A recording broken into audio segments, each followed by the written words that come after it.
Hebreus capítulo de número 6, nós estamos seguindo adiante com o nosso estudo da Epístola aos Hebreus. Aleluia.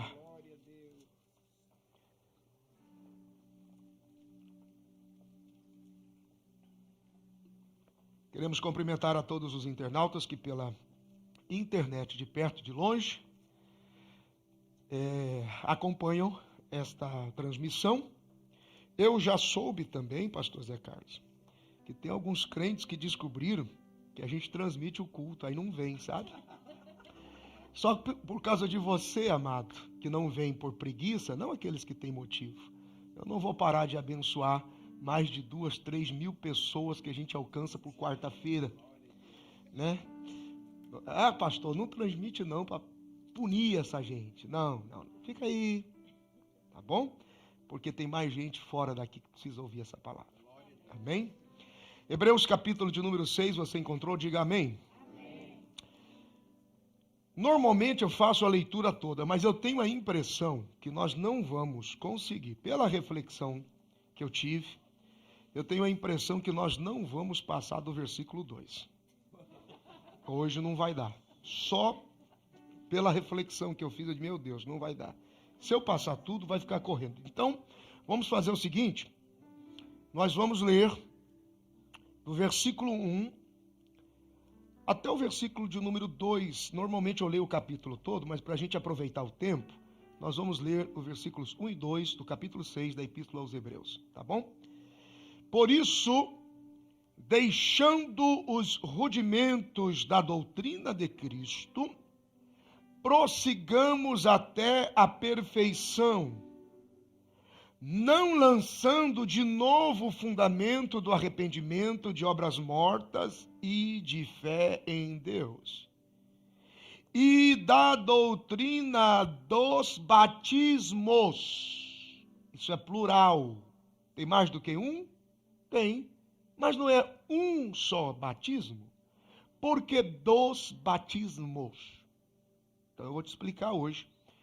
É um recipiente e um doador. Deus em 3 pessoas, Pai, Filho, Espírito Santo, nele somos batizados. Somos tripartidos, espírito, alma e corpo. E para cada ambiente dessa nossa condição tripartida, existe um batismo. Que são 3 porque ele é 3, mas são 1 porque ele é o único doador do batismo. Nós somos um único recipiente que recebemos 3. Eu vou te explicar como funciona pela palavra de Deus, tá bom? Aí você vai entender por que é importante o batismo nas águas, por que é importante o batismo no Espírito Santo e por que é importante o batismo no fogo de Deus. Então existe uma diferença.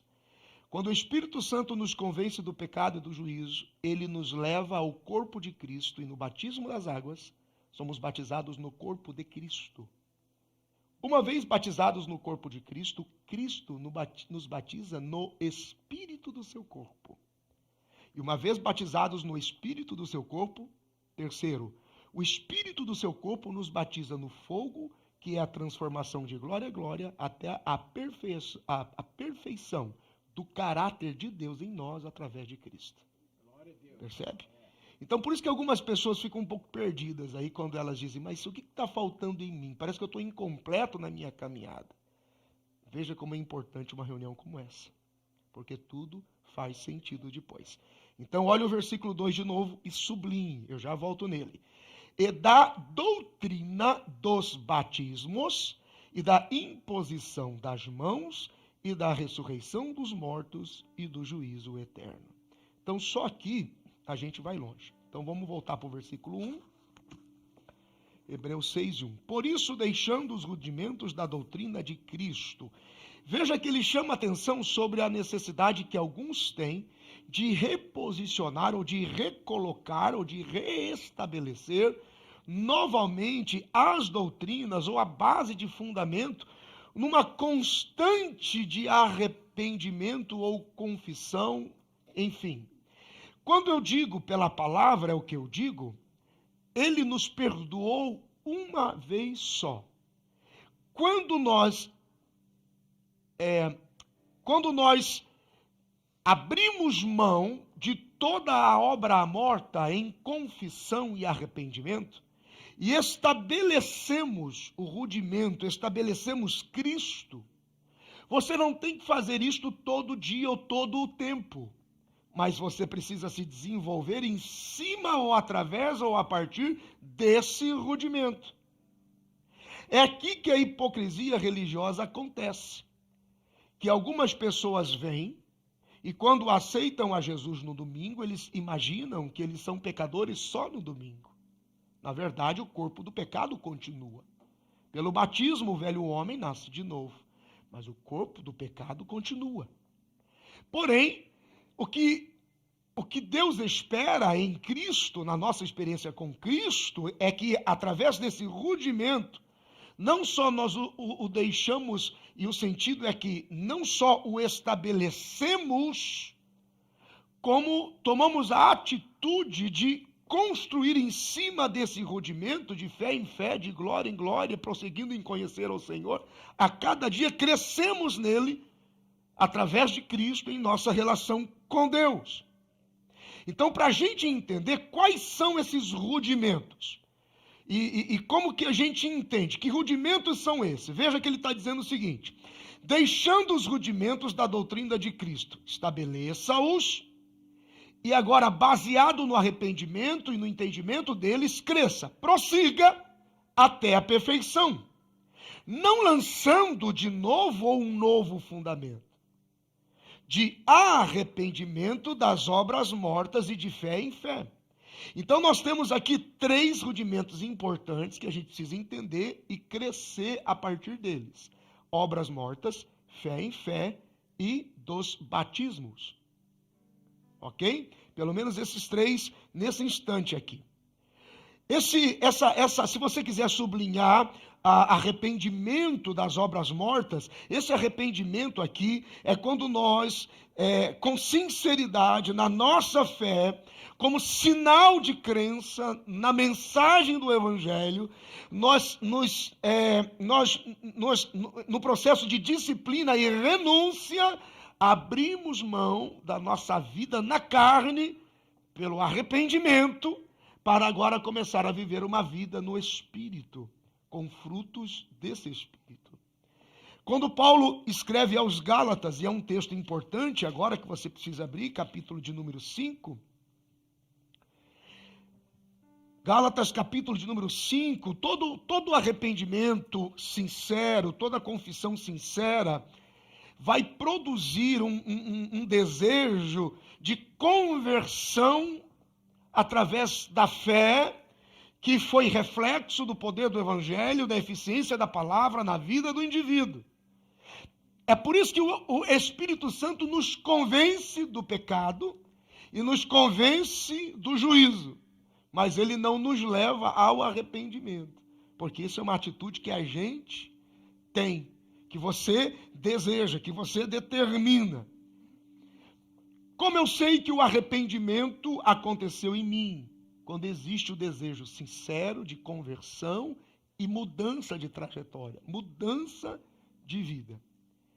Quando a Bíblia fala de obras mortas, que obras são essas? Gálatas, capítulo de número 5, versículo 19. As obras mortas na carne, no corpo do pecado, são frutos, essas obras mortas, são frutos da nossa vida sem Deus.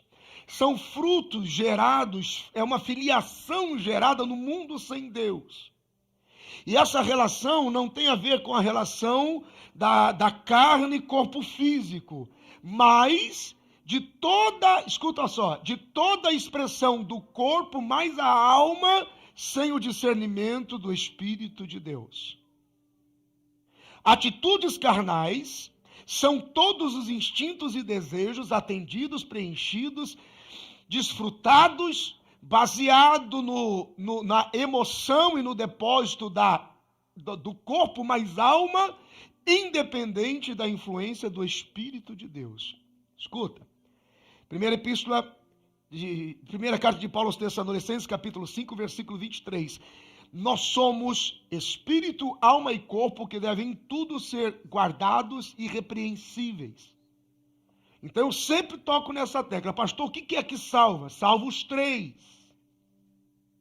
Por isso que existem 3 batismos, em um recipiente só, um nele, porque existem tripartidas ações de Deus no processo de salvação. O nosso espírito, alma e corpo. Por que ele não diz assim, ó, cuida bem do seu corpo, porque ele precisa ser guardado para aquele dia? Não, esqueça o seu corpo, porque o mundo é assim mesmo, mas cuide bem do seu espírito, frequente a igreja sempre, mas não importa os desejos do seu corpo. Não, o que vale mesmo é você manter a sua alma pura. Porque ninguém pode dizer sobre o Espírito, há tantas fontes de crença e fé, e o corpo é isso mesmo, porque a gente tem desejos com o pecado. Não, ele está dizendo. Você quer anotar isso? Anota isso. Anota para você fazer a conexão. Gente, isso é muito importante, esse conteúdo aqui. Muito importante. Primeira carta de Paulo aos Tessalonicenses, capítulo 5, versículo 23. E o mesmo Deus de paz vos santifique em tudo, separe tudo, e todo o vosso espírito, alma e corpo, todo, sejam plenamente conservados, irrepreensíveis para a vinda do Senhor Jesus Cristo. O espírito, a alma e o corpo importam. O que nós somos? Gênesis 2:7. Nós somos uma alma vivente que tem um espírito e habita num corpo. E tomou do pó da terra e do barro fez o homem, soprou nele o espírito de vida e o homem se tornou uma alma vivente. Nós somos uma alma vivente que tem um espírito de vida e habitamos num corpo. Por isso somos tripartidos e temos acesso a 2 mundos, ao mundo espiritual e ao mundo físico.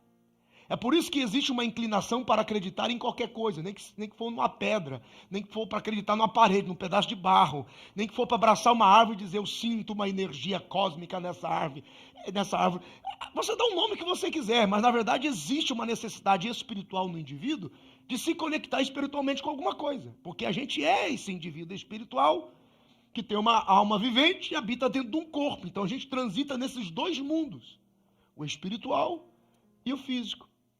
Quando você, por causa do pecado, Romanos 3:23, todos pecaram, estão destituídos de Deus, o espírito perde essa conexão e influência do caráter, da personalidade, da influência de Deus.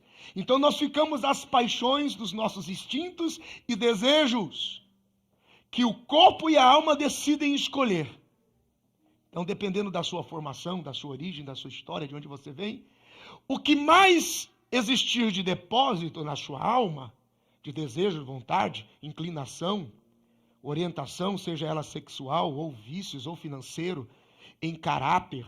A criança reproduz o que vê em casa, o que vê do pai, o que vê da mãe, o que vê nas finanças, na verdade, na condição, no caráter, enfim, a sua alma se enche de um depósito.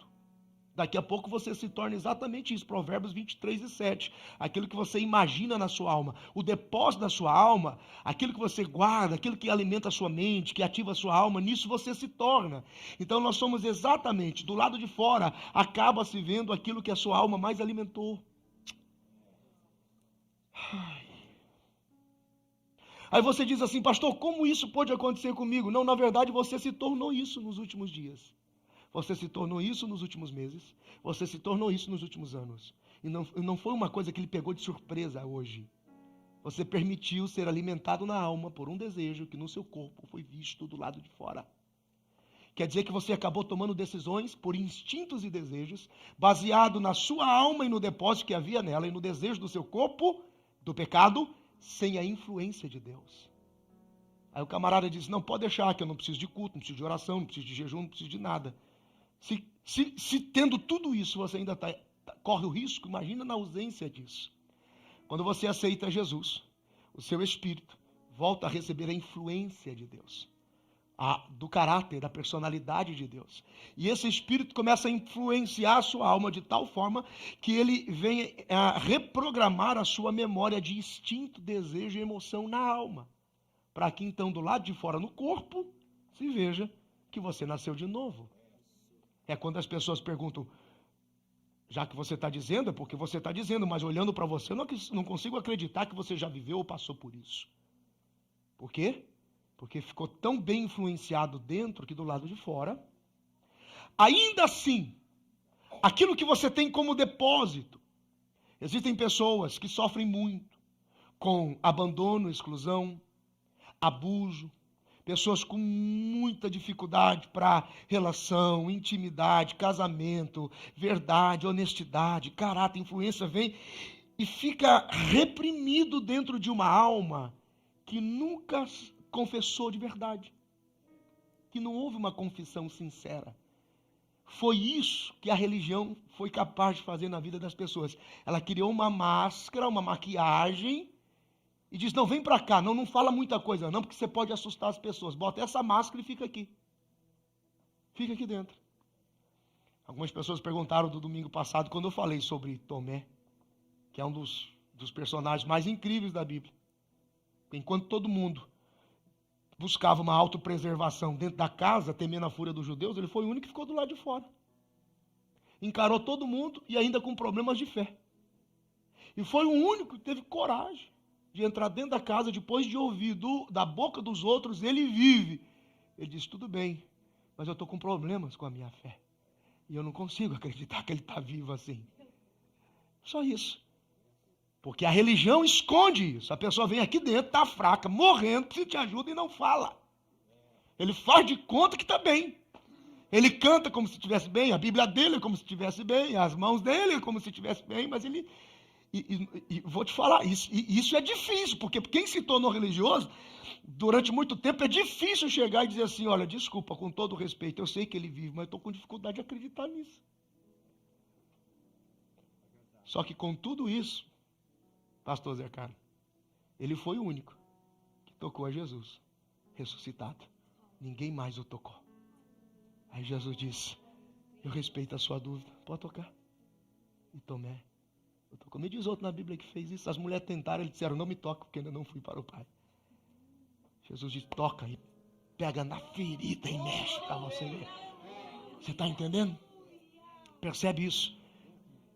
Chega um momento que todos os frutos e os filhos e a geração da carne, do pecado que você deixou lá no mundo, sentem falta de você.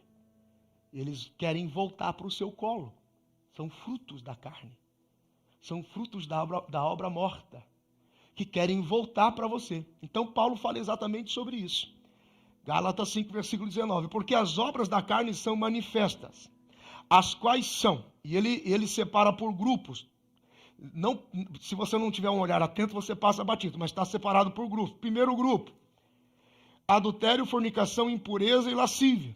Esse é o primeiro grupo. Que abrange as práticas da imoralidade, porque você vai entender que tudo na vida do homem gera em função de instinto, gera em função de instintos e desejos. Por que o camarada está mal? Tem predisposição para prostituição, tem predisposição para adultério, para fornicação, para impureza e para lascívia. E mesmo tendo dinheiro, ele tem a mesma disposição. Por que a pessoa ainda estando mal, quebrado, desprovido de qualquer condição, ele tem tempo para a carnalidade? Porque o homem é movido por instintos e desejos. O desequilíbrio de instintos e desejos no homem gera o pecado. O equilíbrio desses instintos e desejos produz a santificação. Glória a Deus. Percebe? Quando a gente se converte, o Espírito Santo ativa em nós a capacidade de organizar esses instintos e esses desejos, que não diminuem, que não desaparecem. Pelo contrário, eles estão aí no mesmo lugar. No mesmo lugar. Quando Moisés, fazendo um parênteses, quando Moisés, na prova que Moisés tem junto do Horebe, naquela experiência sobrenatural, e ele começa a ser instruído a respeito do que ele deveria fazer e como deveria ser feito diante de Faraó, Senhor, me dá um sinal, deixa eu só ver, é o Senhor que está falando comigo? Bom, então é o seguinte, o que você tem na mão? Tem uma vara, então joga a vara na mão, jogou a vara, e a vara virou uma serpente. Hebreus capítulo 3, Êxodo capítulo 3, capítulo 4, capítulo 5, e ele tem medo. É uma serpente, a Bíblia diz, Moisés fugia dela. Aí Deus diz, corre e pega, mas pega pela cauda. E não se pega a cobra pela cauda. Você pega ela pela cauda, ela vira e morde você. Então cobra você tem que segurar pela cabeça. Mas Deus diz, segura pela cauda. E ali estava a autoridade e o ministério de Moisés. Porque a autoridade e o ministério que Deus nos confia, nos assusta em algum momento da vida. Irmãos, dá vontade de jogar no chão e sair correndo. Deus, cuida disso que eu não quero mais essa gente comigo. É muito problema. Gente, Deus tem misericórdia, isso é muito difícil, é muito complexo, é muita crise, é muito problema, muita coisa. E Deus diz assim, não, volta e pega pela cauda. E a cabeça fala de coisas complexas e difíceis. Quando ele pega pela cauda, volta a ser vara. Deus está dizendo assim, segura firme pela cauda, porque da cabeça cuido eu. Deus está dizendo, aquilo que for complexo e difícil demais para você, eu vou resolver para você. Você só precisa segurar o ministério na mão. E não desistir dele. Até aí, tudo bem. Entendi, então, as coisas difíceis, fica tranquilo. Segura o ministério, aquilo que você não pode, eu faço. O povo é meu, tá certo. Segunda prova, Moisés, põe a mão no peito. Tira, mão leprosa. Já não tinha mais como fugir. Do ministério, ele fugia. Mas da mão leprosa, não. Senhor, o que é isso aqui? Isso é você. Esse é o seu coração. Você é isso por dentro. Não vai dar para fugir, meu brother. Você é isso aí por dentro. Põe a mão de novo no coração. Tira a mão. Mão limpa. Como, Senhor? Enquanto o seu coração for meu. Essa lepra que você tem aí, ninguém vai saber. Fica só entre eu e você. Só deixa o seu coração comigo. E eu contenho ela aí dentro. Porque nós somos isso. Nós somos uma lepra por dentro. Contido por uma graça. Movido pelo arrependimento. Ativado pela confissão sincera. Tem alguém aí, gente? Vocês não podem dormir com uma palavra dessa não. Pelo amor de Deus, velho. Não vou ter que começar a contar a história, vou provocar ele aqui, porque ele é amigo. Senão vou ter que começar a comentar a história igual o David Leonardo. Jesus, amigo. Vou provocar ele porque eu conheço ele, amigo. Isso aqui é papo sério, gente. Presta atenção. E por último ele diz, e agora, como é que eu falo com o faraó? Fica tranquilo que eu arrumei um Arão para te ajudar. Entendeu? Porque você sozinho com Deus continua sozinho, mas você com Deus e mais alguém, tem Deus ali. Eu tentei procurar uma pessoa, eu procurei a Deus para perdoar alguém e não encontrei. Mas quando eu decidi perdoar alguém, eu me encontrei com os três. Fala alguma coisa, irmão. Pô, me esforcei para fazer um negócio desse, rapaz. Dá trabalho para pensar desse jeito. Pensa sozinho, então, ué. Não? Diga a glória a Deus. Aqui está o primeiro grupo, e você vai entender por quê. O primeiro grupo, adultério, fornicação, impureza e lascívia. Por que a mente não para? Porque a mente fica ativa, carnalmente falando. Porque está diminuindo a influência do Espírito do caráter de Deus em você. Você está pensando com a alma e o corpo. E a sua alma está tendo uma memória lá dos rudimentos da carne, das obras da carne. Que é muito viva em nós, por causa dos instintos e dos desejos.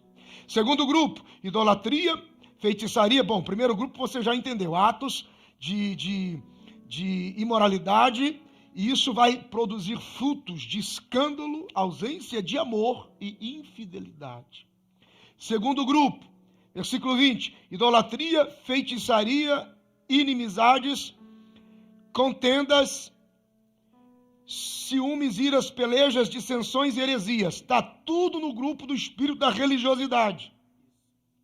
Está tudo no grupo da idolatria e feitiçaria. Que tem como idolatria, feitiçaria, inimizades, contendas, ciúmes, iras, pelejas, dissensões e heresias, tem como propósito o desequilíbrio da comunhão, da nossa relação com Deus e com as pessoas. Está aqui o segundo grupo.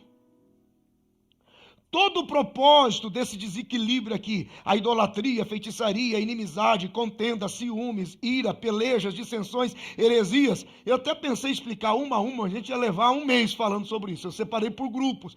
Tudo isso aqui visa transformar a imagem de Deus conforme a conveniência da mente do homem. Então eu oro quanto pode, quanto posso, quanto não quero, porque Deus para mim é assim, é assado, tem isso, tem aquela dimensão. Enfim, a gente fica tentando gerenciar a nossa relação com Deus. E aí, por causa de toda a influência da idolatria, da feitiçaria, da inimizade, das contendas, se eu oro muito, se eu oro pouco, se eu faço muito, se eu faço pouco, se eu faço menos, se eu vou muito culto, se eu vou pouco culto, todas as vezes que você precisa, na sua mente humana, organizar, dimensionar, gerenciar o seu tempo com Deus, o sentido da relação com Ele se perdeu. Você não fica pensando se é bom orar 10 minutos, 1 hora ou meia hora. Você não fica dimensionando, você simplesmente ora. Você para e ora. E se a oração durar 3 minutos, e forem os 3 minutos mais sinceros da sua vida, tá bom. Esse é o segredo. Se de repente você está tão quebrantado e tão necessitado dele, que essa oração vai durar 10 minutos, amém. Mas se você parar e só tem tempo para dizer por 1 minuto, Senhor, socorre-me, tá bom. Você está entendendo? Falei sobre contribuição também domingo. Mas será que eu dou 10 ou dou 20? Dou 15 ou dou 50? Mas é 800 com 32, 800. Você não pensa, você oferta. Você entrega. Você vem para a igreja. Você frequenta o culto. Você ama, você perdoa, você não fica... Será que se eu perdoar 3 por semana eu consigo um lugar melhor? Mas se eu perdoar só 2, eu diminuo. Todas as vezes que você tem que organizar uma forma de melhor agradá-lo, perdeu o significado. Você simplesmente o faz. Você simplesmente o vive. Você está entendendo? Aleluia! Tem apenas a intenção, essa questão de idolatria, inimizade, contenda, feitiçaria, ciúme, ira, peleja, dissensão, heresia, só para comprometer a imagem de Deus, transformando a imagem de Deus em algo conveniente, para que a mente humana se organize. Agora eu sei que Deus me ama porque eu fiz isso. Não tem nada a ver com você. Não há uma coisa a mais que você faça para que Ele faça mais por você, pelo amor de Deus. Ele já nos abençoou com todas as bênçãos espirituais. Está liberado sobre nós. O problema é que a gente está perdendo um pouco a influência no nosso espírito das coisas dele. Buscai primeiro as coisas que são de cima. Buscai a justiça, as coisas que são de cima, e todas as demais coisas vos serão acrescentadas. Alguém pode dizer alguma coisa? Diga glória a Deus. Aleluia. Toda atitude de pecado na carne tem como objetivo desestabilizar os instintos e os desejos. O corpo do pecado é sempre um indivíduo desequilibrado, desestabilizado nos seus desejos.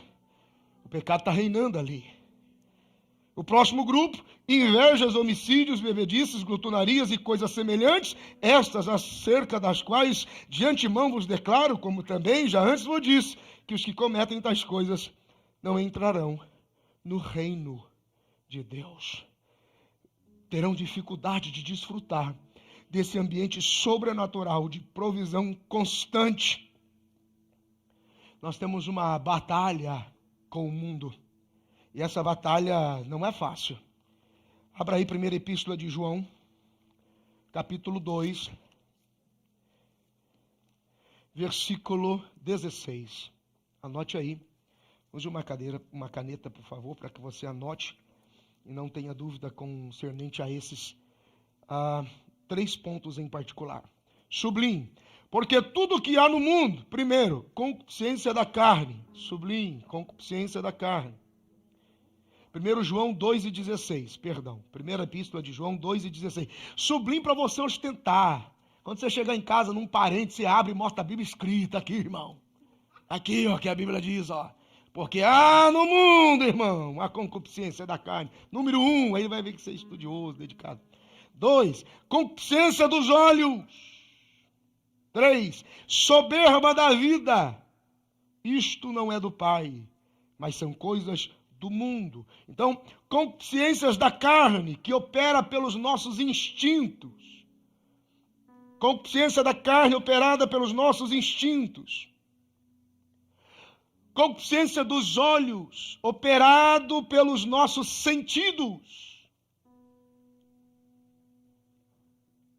E a soberba da vida, que é operada através da vaidade, que é o pecado predileto da carne, a nossa necessidade de autoafirmação em todos os nossos instintos, que são 6. Ok? Se você tiver dificuldade para anotar agora, depois você volta, assiste o vídeo e assiste de novo. Não esqueça, pecados são instintos desequilibrados. A santidade é o equilíbrio desses instintos. Quais são os instintos do homem que se desequilibram por causa do pecado, produzindo a concupiscência da carne, ou tem como é que fala um negócio que dá o start? Tem como início, tem como... são provocados pela concupiscência da carne, pela concupiscência dos olhos, pela soberba da vida. Então são 6 instintos, desde o nascimento. Primeiro instinto, alimentação. Percebe? Pecado, desequilíbrio. Alimentação, glutonaria. Excesso, bebedeira.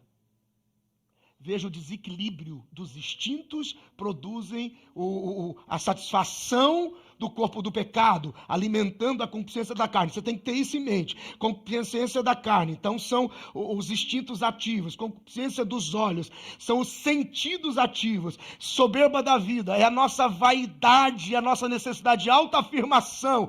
É esse, por exemplo, o conflito de jovens e adolescentes na mesa de um bar para beber. Instintos desequilibrados, tem que se autoafirmar, porque bebe mais, porque se não beber é quadrado, porque se não tomar tá fora, entendeu? É a necessidade de autoafirmação, de ser descolado na faculdade, de ser muito inteligente no meio das rodas dos escarnecedores. Ah, você não fuma? Todo mundo fuma. Eu tenho que fumar. Você não bebe? Todo mundo bebe, porque eu tenho que beber. É porque você não cai em fornicação, porque todo mundo já fala. Porque você não...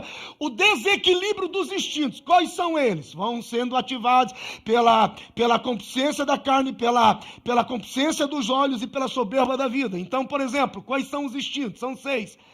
Desde o nascimento, alimentação, instinto para reprodução, instinto para domínio, instinto para autoproteção ou autopreservação. Por isso que um instinto de autopreservação e desequilíbrio torna você e eu um assassino.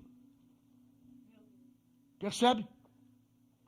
Autopreservação, de comunhão e necessidade de imposição em relacionamento, e de ostentação, que é o instinto da aquisição. Vamos repetir? Diga comigo. Instinto de alimentação, instinto de reprodução, instinto de domínio, instinto de autopreservação, instinto de comunhão e instinto de aquisição. Vou copiar minha esposa aqui. Diga comigo. Alimentação, reprodução, domínio, autopreservação, comunhão e aquisição.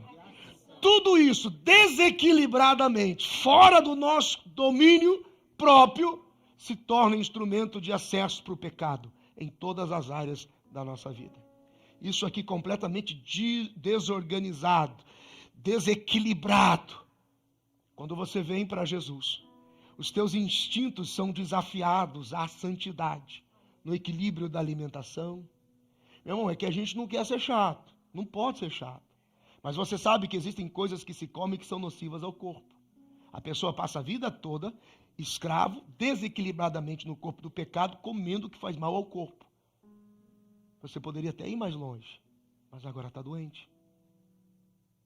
É um desequilíbrio na alimentação, no instinto de proteção, na autopreservação, no domínio, na reprodução, na aquisição, na conquista, na necessidade de autoafirmação em comunhão. Você está entendendo? Todo esse desequilíbrio vai produzindo no seu corpo morte. Aqui está todo o propósito. E quando, voltando para Gálatas, lá no 5, para a gente só terminar ali o raciocínio. Vocês estão aí, irmãos? Glória a Deus. E no versículo, então, 21, só para encerrar, todo o pacote final de embriaguez a orgias, por exemplo, coisas semelhantes, são ativados pelo ambiente do desequilíbrio, do distúrbio dos instintos, e que esperam Deus em nós, espera confissão e abandono. A primeira epístola de João, capítulo 1 e 9, diz que quando nós confessamos os nossos pecados e nós os deixamos e os confessamos e abrimos mão, o Senhor é fiel e justo para nos perdoar e nos purificar de todo pecado. A confissão sincera de todos esses elementos aqui da carne produz e ativa em nós portas para a libertação de Deus. E isso precisa ser sincero, porque o arrependimento não é a mesma coisa que o remorso. É um arrependimento que deixa mesmo, que abandona mesmo. E não que apenas sente dor dizendo, foi ruim, mas a gente faz de novo. É um arrependimento sincero. E eu li uma frase hoje que me chamou a atenção dizendo, você não é determinado pela tentação que você sofre, pela tentação que você passa, mas quando em meio à tentação, você escolhe abraçar a virtude que te reconcilia com Deus. Você está entendendo? Sempre vamos estar expostos, por quê? Porque esses frutos da carne, em algum momento, querem voltar para o nosso colo. Principalmente quem viveu muito lá no mundo. Só que quando você nasce de novo, agora os teus frutos são os frutos do Espírito, que é o versículo 22. Amor, gozo, paz, longo ânimo, benignidade, bondade, fé, mansidão, temperança. São novos filhos, são novos frutos. Percebe até aqui? Voltando para Hebreus 6, versículo 1. Não lançando de novo o fundamento do arrependimento de obras mortas. Ou seja, não retornando à prática daquilo que você era ou daquilo que você foi antes de Deus. Mas tomando a experiência dos males, das mágoas, das dores, de todo o mal que aquilo lhe causou, a partir daquilo, construa a sua vida de fé em fé, de glória em glória, até a estatura de um varão perfeito, alcançando a mente de Cristo. E isto se vence como? De fé em Deus. Versículo 1, Hebreus 6, a última parte. De fé em Deus. Diga, de fé em Deus. Para que possamos vencer as obras mortas e para que possamos dominar o pecado na carne, a fé em Deus é o segredo. E fé é a resposta que nós damos a Deus em substituição a todos os outros elementos naturais que queriam ocupar o lugar de Deus como sistema de crença em nós. Vou falar de novo. A fé é a resposta que nós damos a Deus em substituição a todos os outros elementos naturais que queriam ocupar o nosso lugar de crença. E a Bíblia diz, quando Paulo escreve aos Romanos, no capítulo 1 e no versículo 17, que o justo viverá da fé. Percebe? Escute isso. O justo viverá da fé. O que é a fé? A fé não é um arrepio. A fé não é o coração disparar. A fé não é você tremer. A fé não é sentimento. É por isso que algumas pessoas, quando ouvem de Jesus, quantos querem aqui aceitar a Jesus? Eu não estou sentindo. Você nunca vai sentir. Não se sente. Se entende. Porque a fé não é sentimento. A fé é razão, é entendimento. Não se sente fé, se entende fé. A fé, ela tem uma fonte. Carta de Paulo aos Romanos, capítulo 10, versículo 17. A fé vem pelo ouvir. E ouvir pela palavra de Deus. Quer dizer, a fé em Deus, por sua palavra, nos dará vitória sobre os rudimentos. ou sobre toda a ação do arrependimento das obras mortas. A fé vem pelo ouvir, e ouvir pela palavra de Deus. Toda pessoa ausente da palavra genuína de Deus é uma pessoa que tem problema com a sua fé. Quando o escritor aos Hebreus, no capítulo 11, no versículo 6, ele escreve, ele diz: ora, sem fé é impossível agradar a Deus. Se a fé vem por ouvir e ouvir pela palavra de Deus, se Hebreus 11:6 diz, ora, sem fé é impossível agradar a Deus, significa que quando você está ausente da palavra, você está com problema de chamar a atenção de Deus. Não tem como. O que está acontecendo comigo, pastor? Parece que eu não creio. Toda pessoa que diz, eu não tenho fé para ir tão longe, a pessoa está dizendo, eu não conheço a Bíblia para acreditar tanto. A pessoa diz, pastor, eu não tenho fé para alcançar essa graça. A pessoa está dizendo, eu não conheço a palavra para ser tão ousado assim e tão longe. Vocês estão aí, gente? Oh, meu Pai. Olha a coincidência, Jesus diz em João 14:6, eu sou o caminho, a verdade e a vida, e ninguém vai ao Pai a não ser por mim. Por que ele usa essa expressão? No princípio do Evangelho de João, no capítulo 1, a Bíblia diz que ele é o verbo. O verbo é a palavra. Sem fé, sem a palavra, sem o verbo, não se aproxima de Deus. Toda pessoa que tem problema com a palavra, tem problemas com a fé, tem problemas com a palavra. Quem tem problemas com a palavra, tem problemas com o verbo. Quem tem problemas com o verbo, tem problemas com Jesus. E quem tem problemas com Jesus não chega a Deus. Vocês estão aí, gente? Oh, meu Deus!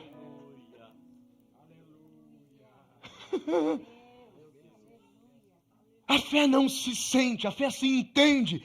Ninguém aceita Jesus porque teve um arrepio. Você pensa que teve, porque o louvor foi interessante, porque a atmosfera estava bem preparada. Uma igreja que adora tem direito a uma revelação de um nível elevado que corresponde à sua adoração. Então você tem a impressão que sentiu, mas você entendeu, porque o louvor traduziu quem ele era, a palavra manifestou quem ele era, a adoração atraiu a presença do que ele era. Então, na verdade, em algum momento você pensou, eu preciso de ajuda, eu preciso de Jesus. Você entendeu o que você precisava. Você está aí, diga graças a Deus. Quando você pergunta assim para Jesus, Jesus, o que é fé? E ele responde para você, Lucas capítulo 17, versículo 6, a Bíblia diz, se você tiver fé como uma semente, como um grão de mostarda. O que é a fé, pastor? A fé é uma semente. E se ela é uma semente, ela tem que ser plantada. Aonde essa semente é plantada? Ah, sim, pastor, é no coração, porque eu não estou sentindo. Quem falou que fé é planta no coração? É por isso que tem tanta gente sem fé, porque tem fé plantada no coração. Fé não se planta no coração. Jesus diz, parábola do semeador, Lucas capítulo 8, versículo 6. E uma semente foi plantada à beira do caminho, foi pisada e desprezada pelos homens. E outra semente caiu entre os pedregais e tentando profundidade de raiz não conseguiu. E vendo as adversidades desistiu, parou de crer. E no versículo 13 ele explica quem é a semente da pedra. É aqueles que recebem a palavra no coração. Gostam dela, mas não aprendem ela, não praticam ela, e vindo o vento desistem. Fé não se coloca em coração, fé se coloca na mente. Eu sei em quem eu tenho crido, não é eu sinto alguma coisa. Gente, oh meu Deus. Não importa a circunstância que você está passando. Você quer chorar, chora. Você quer gritar, grita. Você quer gemer, geme. Mas usa a palavra. Não dobre os seus joelhos só chorando e gemendo. Mas quando você dobrar a sua palavra diz que o choro dura uma noite, mas a alegria vem pela manhã. A sua palavra diz que aquele que habita no esconderijo do Altíssimo, a sombra do Onipotente descansará. A tua palavra diz que o Senhor separa para si aqueles que lhe são queridos. E o Senhor ouve quando eles clamam. A tua palavra diz que é o rio cujas correntes alegra a cidade de Deus, o santuário das moradas do Altíssimo. A tua palavra diz que quem bate se abre, que quem busca encontra, que quem está atrás vai encontrar. A tua palavra diz. Você quer descobrir se um crente lê a palavra? Manda ele orar. Manda ele orar.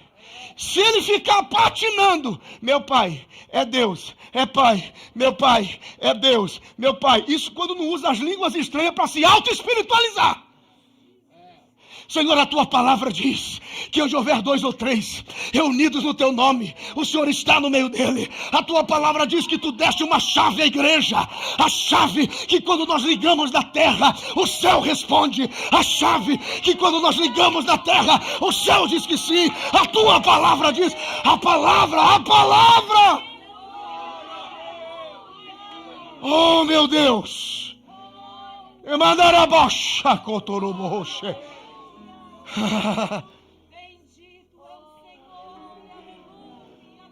Não estou sentindo, não vai sentir.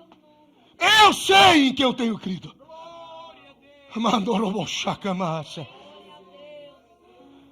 Você não pode confiar.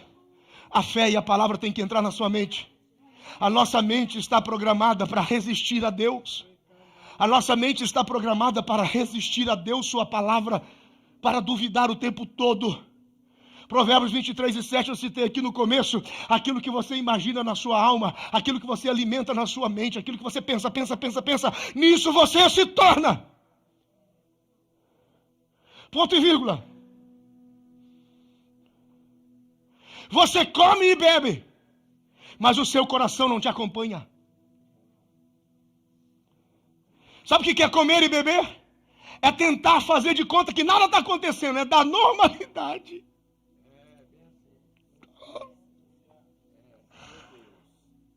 Oh, meu Deus. Aleluia. Quando você dá normalidade e acha que está no controle, o teu coração te condena. Porque você se torna aquilo que você alimentou aqui, ó.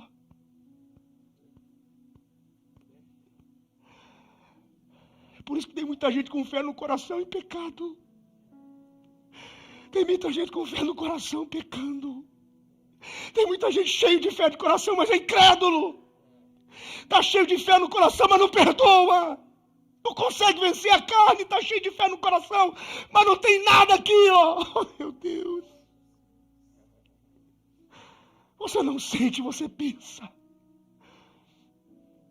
Paulo no capítulo 7 dos Romanos, no versículo 19, ele não está sentindo, não está se arrependendo. Ai, que arrepio, parece que tem um demônio perto de mim. Você sabe que crente tem uma mania de amarrar Satanás, né? Você amarra diabo, irmão. Vai plantar batata.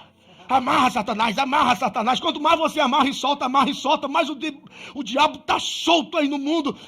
Irmão, de duas uma, ou o diabo é muito bom em desamarrar nó, ou a gente não amarra nada. Pelo amor de Deus. Está amarrado, e ele está aprontando aí fora, rapaz. Para com essas manias, essas besteiras, essas coisas que não tem que fazer. Ou ele é muito bom para desatar nó, a gente não amarra nada. Para com isso, é aquilo que tem que mudar. Romanos capítulo 7, versículo 19, Paulo está dizendo, deixa eu pensar um pouquinho, ó. Aquilo que eu quero fazer, eu não faço. Aquilo que eu não quero fazer, quando eu vejo, eu já fiz. Pobre homem miserável que eu sou, quem me livrará do corpo dessa morte? Aqui, rapaz. Fala comigo, pai, me dá um sinal, pelo amor de Deus, está tudo escrito aí. É só ler. Aí então, quando ele tem um choque de realidade, Romanos capítulo 8, entendi, Senhor, nenhuma condenação há para os que estão em Cristo Jesus, que não andam mais segundo a carne, mas são cheios do Espírito Santo.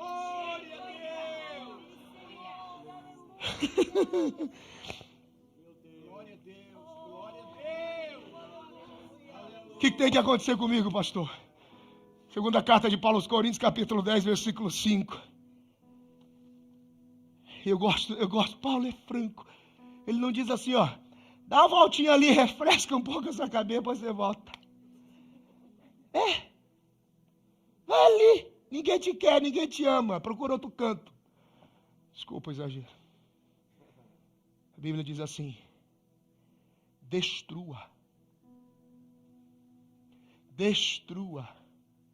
todo pensamento, altivez, que se levanta contra o entendimento de Deus, e traga a sua mente cativa a Cristo.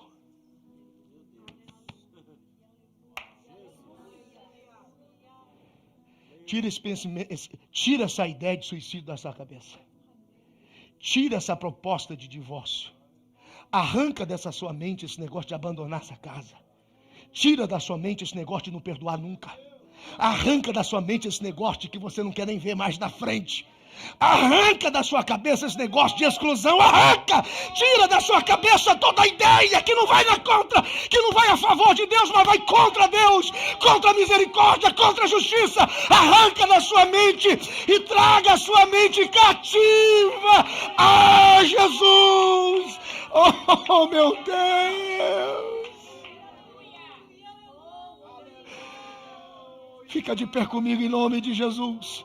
Eu vou desistir, eu vou desviar, eu vou me matar, eu vou morrer. Deus não me ama, não tem mais jeito para mim, ninguém acredita em mim, eu não tenho perdão, a graça não existe, eu desisto disso, eu abandono a fé. Pega toda essa ideia maluca que quer te separar de Deus, destrua ela, diz Paulo.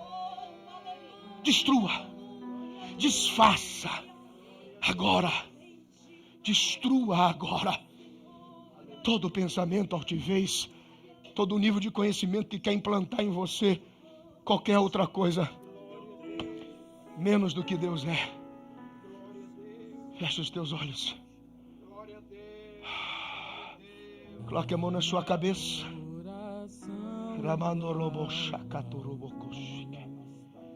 Receba a mente de Cristo agora. Receba o entendimento ampliado dessa luta que você está passando. Quem crê, receba agora todo o discernimento e a capacidade de ver além das circunstâncias. Deus está trabalhando, o sangue de Jesus tem poder. Em nome de Jesus, não importa o nível da tentação, da prova que você passou, escolha a virtude da graça, escolha a virtude do arrependimento, da confissão, escolha perdoar, escolha amar, escolha a reconciliação, escolha a vida, não escolha a morte, escolha Deus, não escolha o diabo, escolha o céu, não escolha o mundo, escolha a igreja, não escolha ficar longe da casa de Deus. Em nome de Jesus, escolha a cura agora e não desista na prova da enfermidade. Escolha um Deus que chama e que confirma. Escolha um Deus que confirma os passos de um homem bom. Escolha. Deus está em cima. Antes de você chegar nesse problema, Deus já estava lá. E para onde você está indo, Deus também já está lá.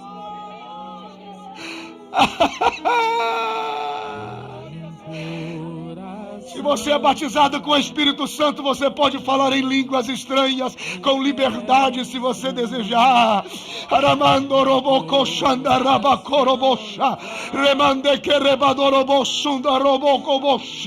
Deus está acrescentando a sua vida esta noite. Deus está ampliando a sua capacidade de entender. Em nome de Jesus, calma, tenha paciência. Esta é a terra do seu propósito. Não parece que só porque não deu certo não significa que não vai dar. É só um momento. Essa luta vai passar. Essa prova vai ter fim. Deus vai te dar uma saída. Deus vai te mostrar um lugar de descanso.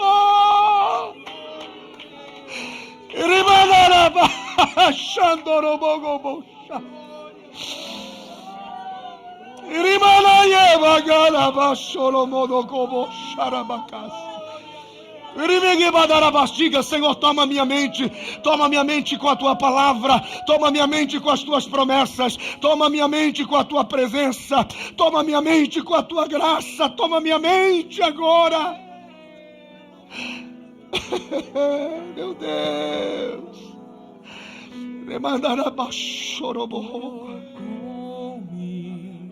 Jesus tocou de paz, ele encheu, diga, meu coração, quando o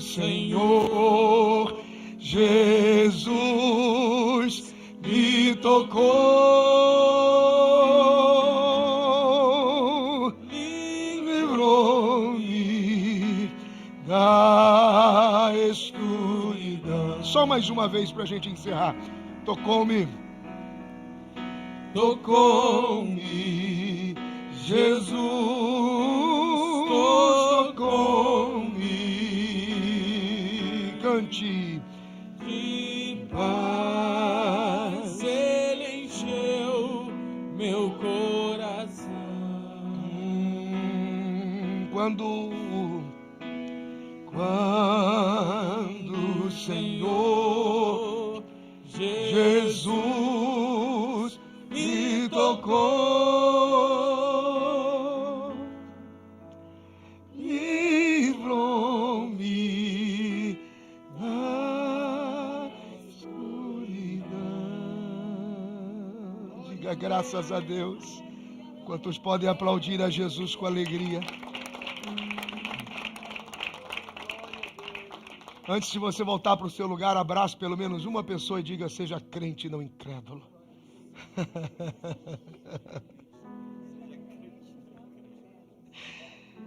Aleluia. Depois, se abraçar alguém, você pode tomar o seu assento. O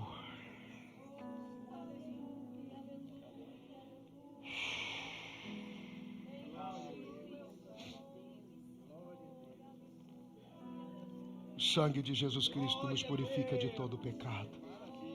Diga graças a Deus.